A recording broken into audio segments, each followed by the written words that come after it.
ఇక్కడే ఉన్నావు కదా అంటే ఏం చేయమంటావు అన్న ఏడకి వెళ్ళాలి తెలవదంటే ఇదిగో దీని మీద నువ్వు సంతకం పెట్టి అని చెప్పి తీసుకుపోతారు వాళ్ళు.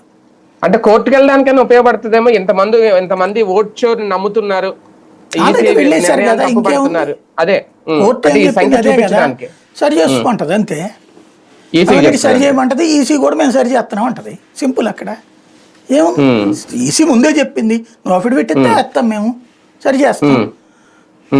ఈసీ చెయ్యకపోతే తప్పు. ఓ రకంగా అతను లీగల్ గా వెళ్ళటం వల్ల అది కూడా బెనిఫిట్టే, చేస్తాడు సచ్చినట్టు.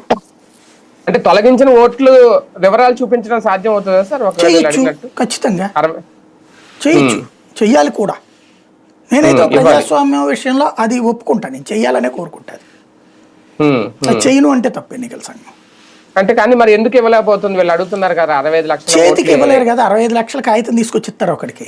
బేసిక్ ఏ నియోజకవర్గానికి ఆ నియోజకవర్గంలో పెడతారు, సిద్ధంగా ఉంటుంది. అది ఎలాకి తెలుసు, ఇదో నిరంతర ప్రాసెస్ అండి. పార్టీలందరికీ తెలుసు. అసలు ఇంకోటి ఆ దరిద్రాలన్నీ చేసింది ఒకప్పుడు కాంగ్రెస్ పార్టీని. ఒక నియోజకవర్గం వాళ్ళు ఇంకో నియోజకవర్గంలో పెట్టడం కానీ, ఒక రాష్ట్రం వాళ్ళు ఇంకో రాష్ట్రంలో ఎంటర్ చేయించడం కానీ, ఈ దరిద్రాలన్నీ చేసింది ఇలా తాత ముత్తాతల కాలంలో నుంచి కాంగ్రెస్ పార్టీ. కాంగ్రెస్ వాళ్ళు ఎందుకు సుదీర్ఘకాలం పాటు గెలిచారు? ఇట్లాంటి వాటితోనే కదా. ఇప్పుడు ఎందుకు ఓడిపోతున్నారు? సిస్టంలోకి వచ్చాక. ఒక రకంగా రాహుల్ గాంధీ చేస్తున్న ఈ యాక్టివిటీ వల్ల బీజేపీకి బెనిఫిట్.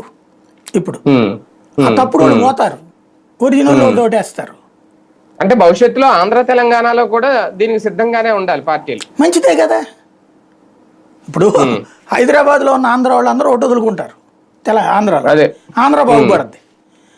వాళ్ళు ఏడో కూర్చుని ఇప్పుడు అమెరికాలో కూర్చుని కూడా ఇక్కడ ఓట్లేస్తున్నారు వాళ్ళు, ఇక్కడికి వచ్చిపోయి. అవునా, వాళ్ళ ఓట్లు కూడా తగ్గుతాయి కదా, ఆగిపోతాయి కదా. ఆగాలని కోరుకుందాం అందరం కూడా. అదే అవును, రైట్.